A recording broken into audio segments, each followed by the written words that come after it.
Capítulo 11. Dizem que o Duque Leto fechou os olhos para os perigos de Arrax, que ele entrou imprudentemente na Arapuca. Não seria mais provável que tivesse convivido tanto tempo com um perigo extremo que acabou avaliando equivocadamente uma mudança na magnitude do risco? Ou será possível que ele tenha se sacrificado deliberadamente para que seu filho pudesse ter uma vida melhor? Tudo indica que o Duque não era um homem fácil de ludibriar. É certo, de Muad Dib, memorial da família, da princesa Irulan. O Duque Leto Atreides estava debruçado sobre o parapeito de uma torre de controle de aterrissagem à entrada de Arraquina. A primeira lua da noite, uma moeda de prata achatada nos polos, pairava bem acima do horizonte meridional. Abaixo dela, os penhascos acidentados da muralha escudo brilhavam como açúcar queimado através de um nevoeiro de pó. À sua esquerda, as luzes de Arraquina cintilavam na cerração, amarelas, brancas, azuis. Ele pensou nos anúncios recém-publicados logo acima de sua assinatura, em todos os lugares densamente povoados do planeta. O corno. Nosso sublime imperador Padixa me encarregou de tomar posse desse planeta e pôr um fim a todas as desavenças. A formalidade cerimonial da notícia dava-lhe a sensação de isolamento. Quem se deixou enganar por esse legalismo ilusório?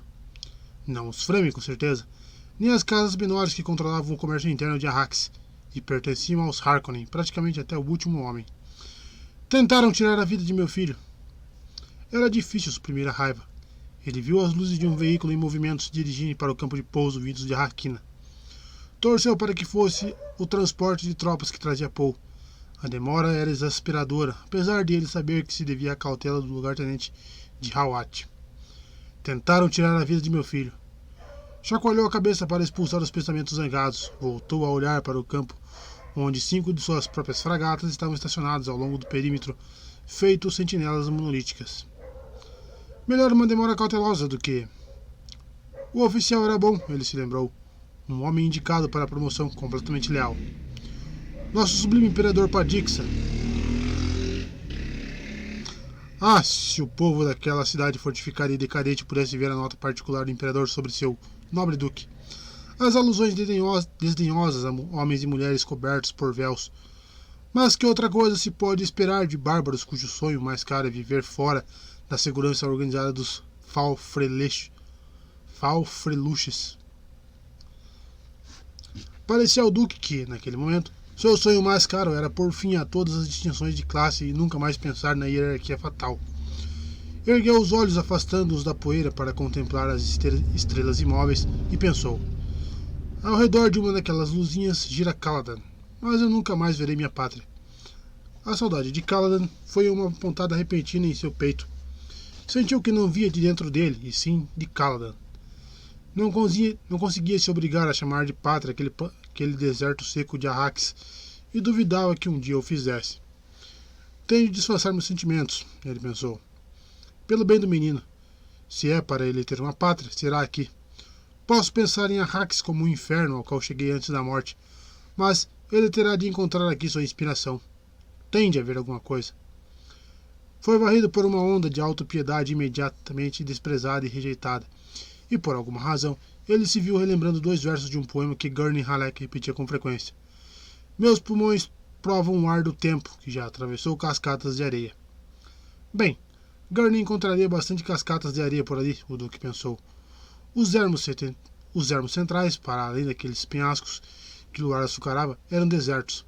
Rocha estéril, dunas e poeiras ao vento. Uma imensidão seca e não mapeada, com grupos de Fremen aqui e ali ao longo da orla e talvez espalhados por toda a área.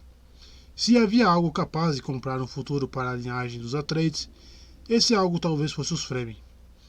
Contanto que os Harkonnen não tivessem infectado até mesmo os Fremen com suas intrigas venenosas. Tentaram tirar a vida de meu filho.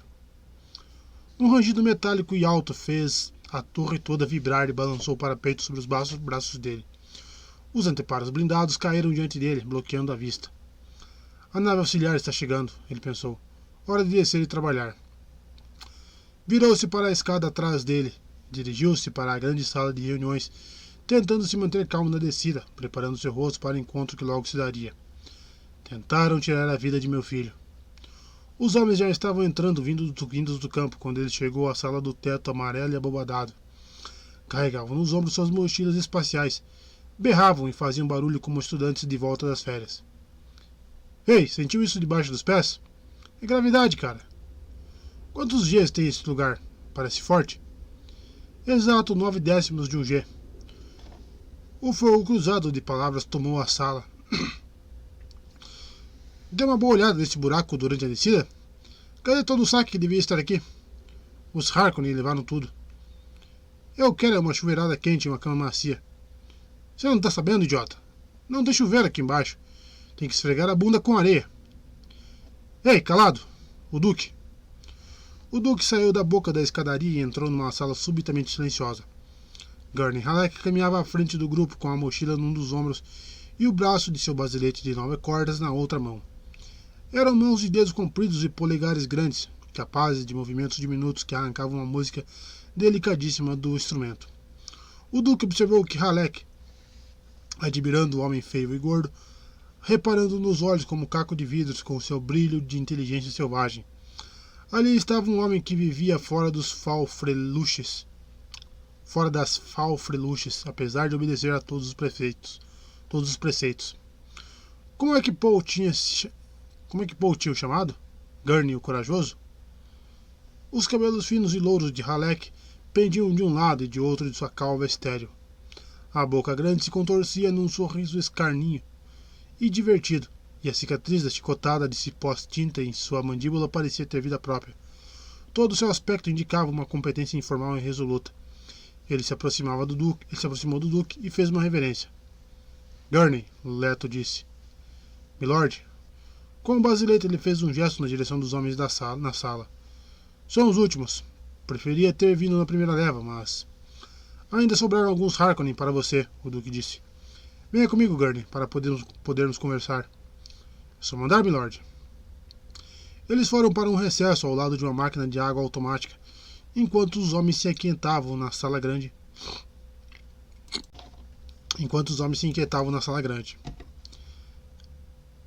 Halleck largou a mochila num canto e continuou segurando o basilete. Quantos homens você pode ceder a Hawat? O Duque perguntou. Tufir está com algum problema, Sir? Ele só perdeu 2 agentes, mas seus batedores nos forneceram informações excelentes sobre toda a estrutura dos Harkonnen aqui. Se agirmos rapidamente, talvez consigamos um pouco de segurança. O respiro de que precisamos. Ele quer todos os homens de que você puder dispor. Homens que não torçam o nariz para uma lâmina suja de sangue. Posso ceder 300 de meus melhores homens, Halleck disse.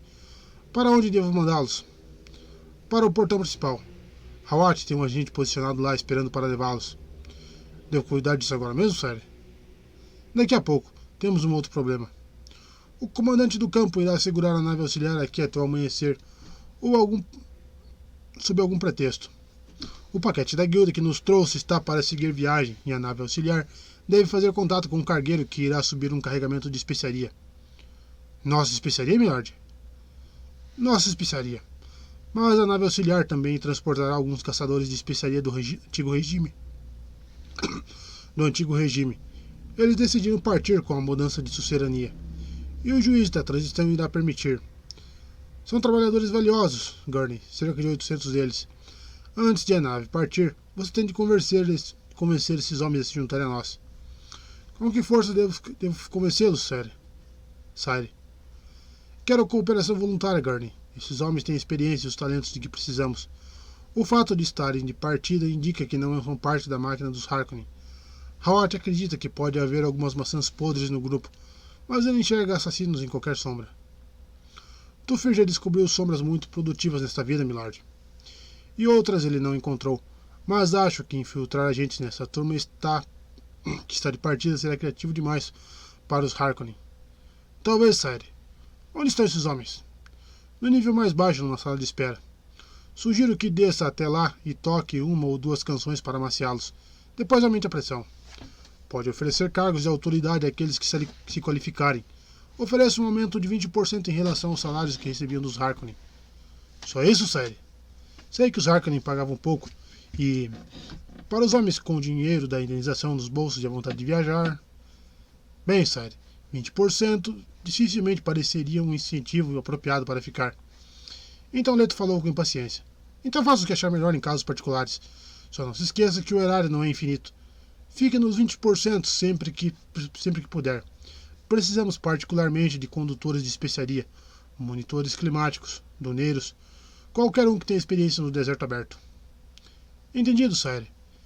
Eles todos vêm com violência. Sua vanguarda irrompe como o vento oriental. Eles ajuntam cativos como areia. Uma citação muito comovente, disse o Duque. Deixe seu pessoal nas mãos de um tenente. Faça-o dar um breve treinamento de hidrodisciplina. Depois acomode os homens para passarem a noite no quartel ao lado do campo. Os funcionários do campo irão orientá-los. E não esqueça os homens para Hawat. 300 dos melhores, Sire. Ele apanhou sua mochila espacial. Onde poderei encontrá-lo para fazer meu relatório, milord, depois de completadas minhas tarefas? Eu tomei posse de uma sala de conferências aqui em cima. Faremos aqui as reuniões do Estado-Maior. Quero organizar uma sequência de retirada planetária com a saída dos esquadrões blindados em primeiro lugar. Halleck se deteve no ato de virar, cruzou os olhares com Leto. Está prevendo esse tipo de problema, Sire? Pensei que houvesse um juiz da transição aqui. Batalhas francas e secretas, o Duque disse. Haverá muito sangue derramado antes de terminarmos. E a água que tomares do rio tornar-se a sangue sobre a terra seca, citou Halleck. O Duque suspirou. Volte logo, Gurney. Muito bem, milord. A cicatriz da chicotada se agitou quando ele sorriu. Eis que, como um jumento montês no deserto, saio eu ao meu trabalho. Virou-se, caminhou a passos largos até o centro da sala, deteve-se para retransmitir as suas ordens e seguiu apressado por entre os homens. Leto balançou a cabeça tão logo o outro homem deu-lhe as costas. Halleck era um assombro constante, a cabeça cheia de canções, citações e frases floreadas, e o coração de um assassino ao lidar com os Harkonnen.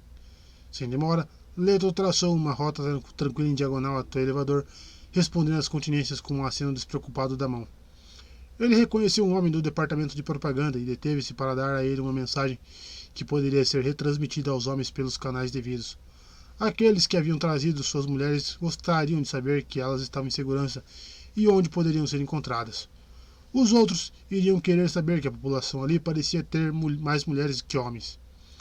O Duque bateu no braço do propagandista, um sinal de que a mensagem era de máxima prioridade e deveria ser divulgada imediatamente. Depois continuou a atravessar a sala. Ele acenou com a cabeça para os homens, sorriu, trocou gracejo com um subalterno. O comandante sempre tem de parecer confiante, ele pensou. Toda essa fé depositada em seus ombros, e você numa posição crítica, sem demonstrar nada. Deixou escapar um suspiro de alívio quando o elevador o engoliu e ele pôde se virar e encarar as portas impessoais. Tentaram tirar a vida de meu filho.